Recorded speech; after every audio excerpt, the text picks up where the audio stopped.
नमस्कार, मैं हूं आपके साथ सोनिया चौहान। हरियाणा की खबरों में आप सभी का स्वागत है। रुक करते हैं खबरों की ओर। करनाल के प्रेमनगर में आर्य समाज मंदिर की तरफ से कार्यक्रम का आयोजन किया गया, जिसमें सीएम नायब सिंह सैनी और करनाल से बीजेपी लोकसभा प्रत्याशी मनोहर लाल ने शिरकत की। और इस मौके पर सीएम नायब सिंह सैनी ने जनता से वोट की भी अपील की। साथ ही केंद्र और प्रदेश सरकार के कार्यों को गिनवाया और सीएम नायब सैनी ने कहा कि बीजेपी प्रत्याशी को जनता का पूरा सहयोग मिल रहा है। इस मौके पर सीएम सैनी ने विरोधियों पर निशाना साधने से भी वो नहीं चुके।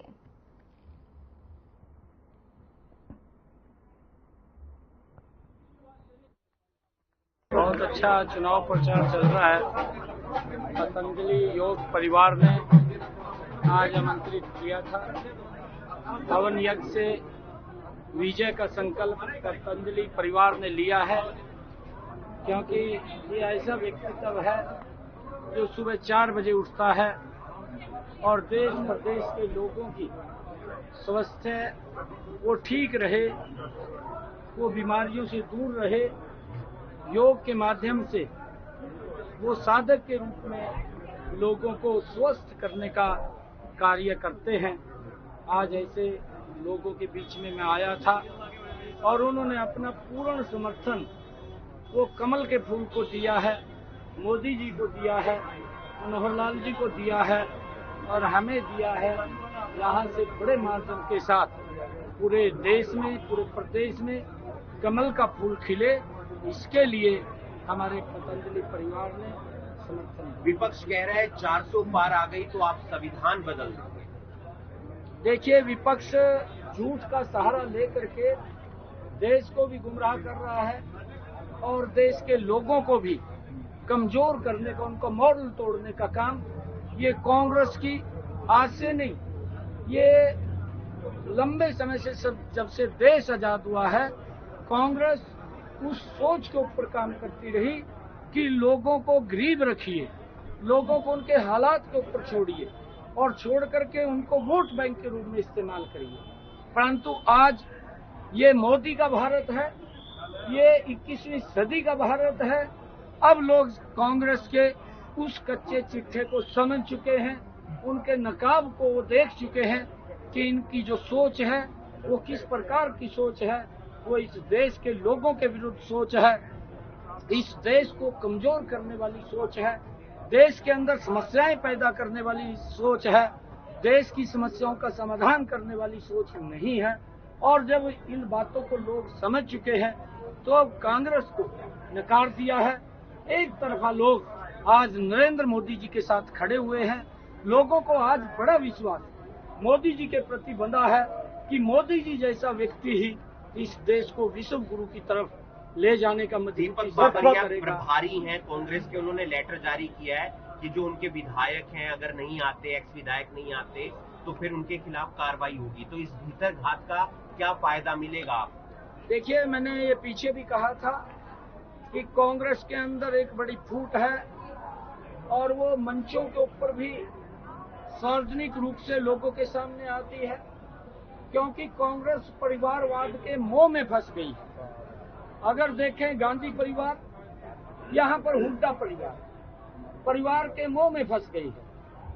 अगर देखें कि रोहतक के अंदर और भी पार्टी के सीनियर लोग होंगे जो चुनाव लड़ने के काबिल हैं, परंतु परिवारवाद से नहीं सोचते, तो परिवार से ही लड़ेगा।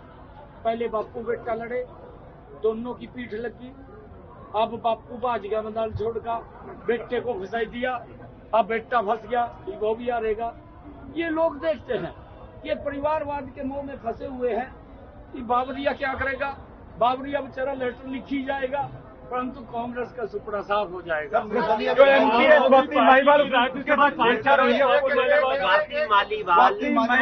मालीवाल का जो इशू, जेल में से जो फ्रस्ट्रेशन उसके अंदर हो रही थी, भ्रष्टाचार को लेकर के वो जेल में गया था।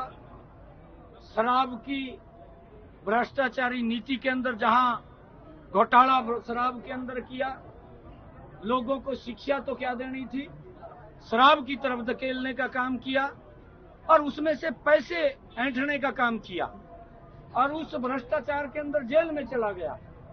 जेल में गया तो फ्रस्ट्रेशन होगी, और बाहर आकर के अपनी महिला आयोग की जो माननीय चेयरमैन रही उसी को ही अपने घर में पीटने का काम किया। ये महिलाओं का सम्मान नहीं, अपमान करने का काम ये केजरीवाल ने किया है। ये तो बेचारे कुछ समय के लिए आए थे और इनकी सोच थी भी कहीं ना कहीं लूट पाट करके हाथ लग जाए और अपना आराम से बैठ कर खावांगे, जेल में बैठ कर खाएंगे।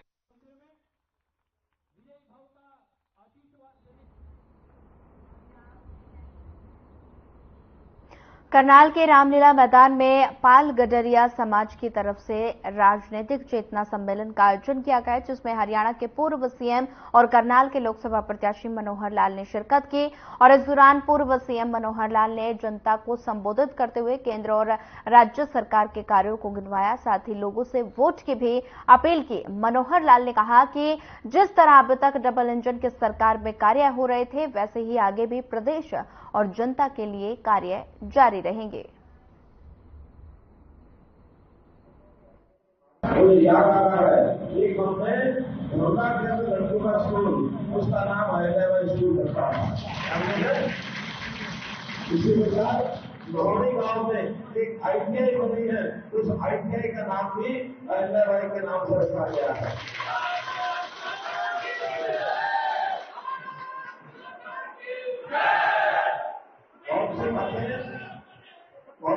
बहुत दिनों से चल रही है।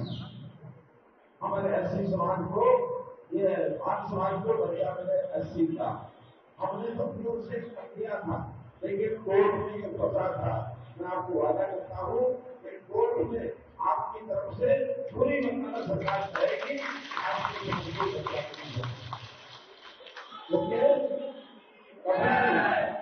अभी भी कोई बोला जाता है तो उसका पौधा बनता है, पेड़ बनता है, बनता है, बीज को बोला गया है कि एक आयोजन जरूर होगा, आपकी मदद करें।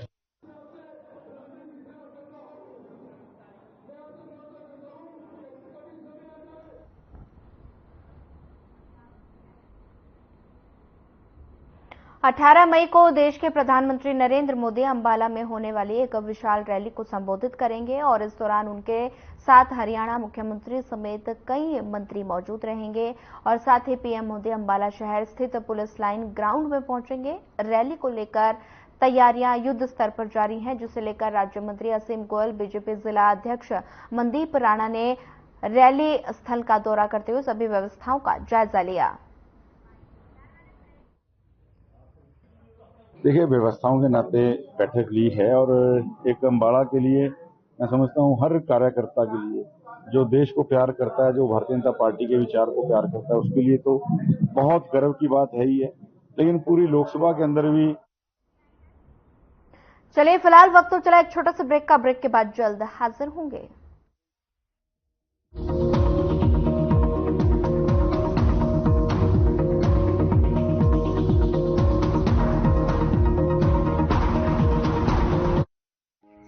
बेटा, न बिजली न बीमा, हम किसानों को तो धोखा ही मिला वोट के बदले। और पापा आपको? बिचौलिए। पर हमें तो मिला है मोदी। बस एक वोट दिया था। अपने हरियाणा में फसल का पैसा और किसान सम्मान निधि सीधा खाते में आ जाती है। सबसे ज्यादा फसलों पर MSP मिलती है। खाद बीज की कभी कमी नहीं होती। सिर्फ तारीफ ही नहीं, वोट भी दो बच्चों, तभी तो आएगी मोदी सरकार। कमल का बटन दबाएं, भाजपा को जिताएं।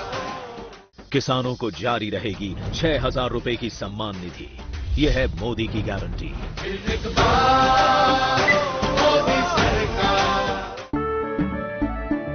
केसरिया से मन जोगी हुआ रे, दिल झूमे देखो मतवारा हुआ रे। केसरिया से मन जोगी हुआ। हर पल मनाओ केसरी त्योहार। विमल, बोलो जुबान केसरी। स्वाद से सबको दीवाना कर दे, दीवाना कर दे। पता का चाय, गजब का स्वाद।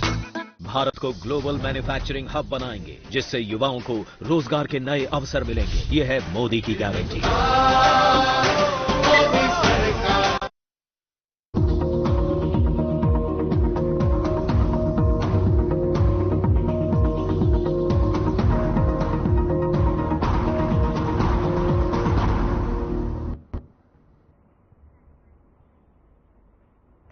ब्रेक के बाद आप सभी का एक बार फिर स्वागत है। बढ़ते हैं अगली खबर की ओर। हरियाणा के सबसे बड़ी बार एसोसिएशन में पहुंचे बीजेपी प्रत्याशी राव इंद्रजीत का वकीलों ने स्वागत किया और इस मौके पर राव इंद्रजीत सिंह ने कहा कि मैं खुद एक वकील हूं और इसलिए कोर्ट के लिए हर समस्याओं से वाकिफ हूं। सारे वकील मेरे साथी हैं और मुझे यही उम्मीद है कि 25 तारीख को सभी वकील मेरी वोट के मार्फत पैरवी भी करेंगे। और इस मौके पर वकीलों ने अपने कोर्ट के तमाम समस्याओं को राव इंद्रजीत सिंह के सामने रखा, जिन पर वकीलों को भरोसा दिलाते हुए राव इंद्रजीत सिंह ने कहा कि कोर्ट की हर समस्या 4 जून के बाद खत्म कर देंगे। यही नहीं, उन्होंने कहा कि हाईकोर्ट की पहली बेंच गुरुग्राम कोर्ट में लगाई जाएगी।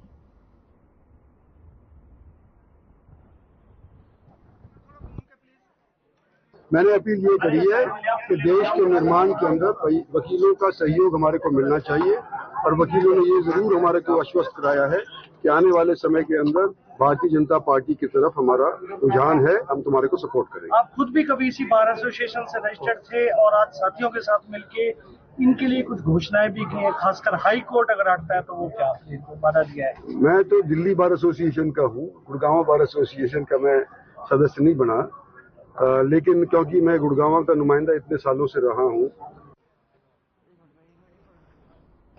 पलवल के गांव बामनी खेड़ा स्थित मनसा ग्रीन वाटिका में विजय संकल्प रैली का आयोजन किया गया, जिसमें बतौर मुख्य अतिथि फरीदाबाद लोकसभा सीट से प्रत्याशी कृष्णपाल गुर्जर ने शिरकत की, जहां पहुंचने पर उनका भव्य तरीके से स्वागत किया गया। इस अवसर पर भाजपा प्रत्याशी कृष्णपाल गुर्जर ने कहा कि इस रैली में हजारों की संख्या में लोगों ने भीषण गर्मी की परवाह नहीं करते हुए हिस्सा लिया है, जिसमें जाट समाज के लोगों की संख्या अधिक रही और रैली में उपस्थित लोगों के जोश और उत्साह को देखते हुए साफ जाहिर होता है कि तीसरी बार भारत देश के प्रधानमंत्री नरेंद्र मोदी बनेंगे। फरीदाबाद लोकसभा सीट से उनकी भी ऐतिहासिक जीत होगी। गुर्जर ने कांग्रेस प्रत्याशी पर भी तंज कसते हुए कहा कि हार को नजदीक देख कांग्रेस प्रत्याशी महेंद्र प्रताप बौखला रहे हैं और इस बौखलाहट में वो क्या बोल रहे हैं ये अभी तक साफ नहीं हो पाया है। और साथ ही अपने भाषण में वो बहन बेटियों के बारे में अपशब्द बोल रहे हैं, साथ ही लोगों से झूठ बोलकर उन्हें बरगलाने का काम कर रहे हैं।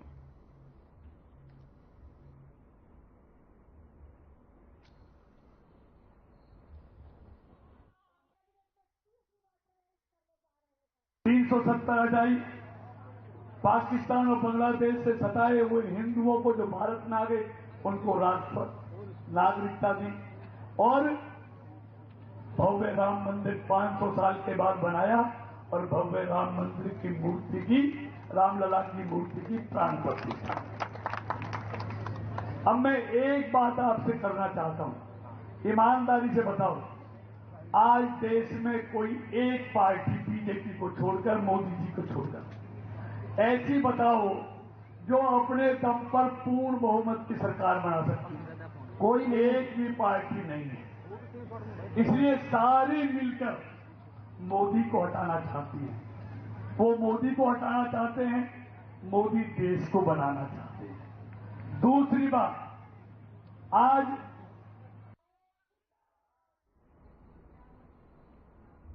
नारनौंद विधानसभा क्षेत्र में रणजीत चौटाला ने चुनाव प्रचार अभियान के तहत विभिन्न गांवों में जनसभाओं को संबोधित कर रहे थे। नारनौंद क्षेत्र में कार्यक्रमों की अध्यक्षता करते हुए हरियाणा के पूर्व वित्त मंत्री कैप्टन अभिमन्यु ने बीजेपी के पक्ष में लोगों से वोट की अपील की। लोकसभा प्रत्याशी रणजीत सिंह चौटाला ने कहा कि इस चुनाव में जनता नरेंद्र मोदी की गारंटी एवं विकास के नाम पर वोट देने का काम करेगी।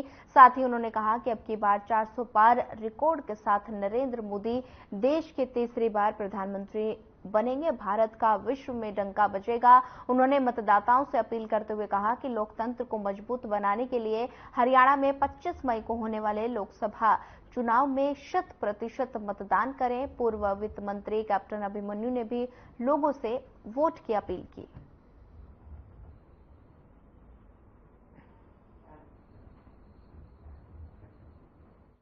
आपने देखा सबने हाथ में कर दिए। हमारी माताएं बहनें सब जो है हर आदमी चाह रहा है कि मोदी आए।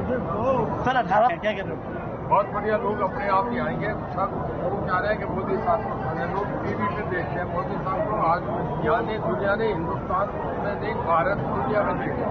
क्या हिसार की धरती पे भी बहुत हिस्ट्री है? देखिए ये उनका समय है, जैसे बोला पड़ेंगे सोच रहे हैं शायद एक भी आएंगे हिसार और खरसा लोग खाने, एक जगह कह रहे हैं शायद खाने वालों या कौन सा ये हो जाएगा आज तक।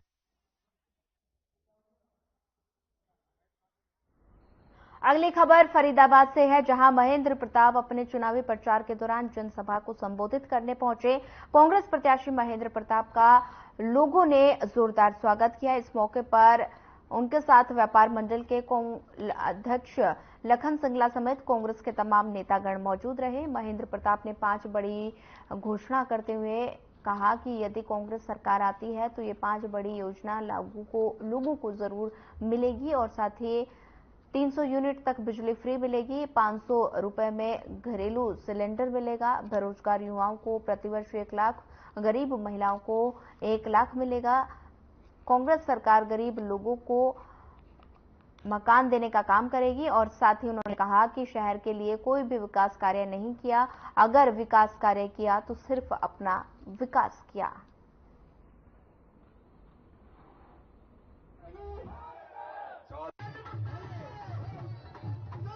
सरकार आप बनाइए, सरकार बनने जा रही है, लेकिन अपने संकल्प को मजबूती से ये ना समझना अगर बनी गई सरकार, बढ़ोगे तो जब वोटों को पूरा करके इस जोश को कई गुना बढ़ा करके डब्बे में बंद करोगे। लेकिन हमारा घोषणा पत्र है कि हम सरकार में आते ही 300 यूनिट तक बिजली फ्री करेंगे और 300 यूनिट फ्री का मतलब आप समझ रहे हो कि आप जहां रह रहे हो वहां बिजली का बिल नहीं आएगा और 500 रुपए में गैस का सिलेंडर देंगे। खबर कुरुक्षेत्र से है, जहां पूर्व मुख्यमंत्री भूपेंद्र सिंह हुड्डा अनाज मंडी में आयोजित रैली में पहुंचे। इस दौरान उन्होंने कहा कि कुरुक्षेत्र लोकसभा का चुनाव हरियाणा विधानसभा का रास्ता निर्धारित करेगा। 10 सालों में बेरोजगारी व्यापार में हरियाणा नंबर 1 बना और साथ ही संविधान बचाने के लिए गठबंधन का रास्ता चुना गया। वहीं इस रैली में पूर्व मुख्यमंत्री भूपेंद्र हुड्डा ने इंडिया गठबंधन उम्मीदवार सुशील गुप्ता, लाडवा विधायक मेवा सिंह, पूर्व मंत्री वरिष्ठ कांग्रेसी नेता अशोक अरोड़ा और तमाम कांग्रेसी आम आदमी पार्टी के नेता मौजूद रहे और भारी संख्या में उमड़े जनसैलाब से हुड्डा ने गठबंधन प्रत्याशी सुशील गुप्ता को भारी मतों से विजयी बनाने की भी अपील की। राहुल गांधी के नेतृत्व में जो मैनिफेस्टो बना है, न्याय पत्र जो बना है, वो अशोक अरोड़ा जी ने तफसील में आपको बताया। हर वर्ग के लिए, किसान के लिए, युवाओं के लिए, महिलाओं के लिए, गरीब आदमियों के लिए सारे प्रावधान किए हैं। बता दिया 1 लाख जैसे अप्रेंटिसशिप बेरोजगारों के लिए है, 1 लाख रुपए महिला के लिए साल के, इस प्रकार से सारे बता दिए। इसके अलावा आज केंद्र सरकार की 30 लाख नौकरियां खाली हैं। राहुल गांधी ने कहा वो 30 लाख नौकरियां हम 1 साल के अंदर भरेंगे, लगाएंगे।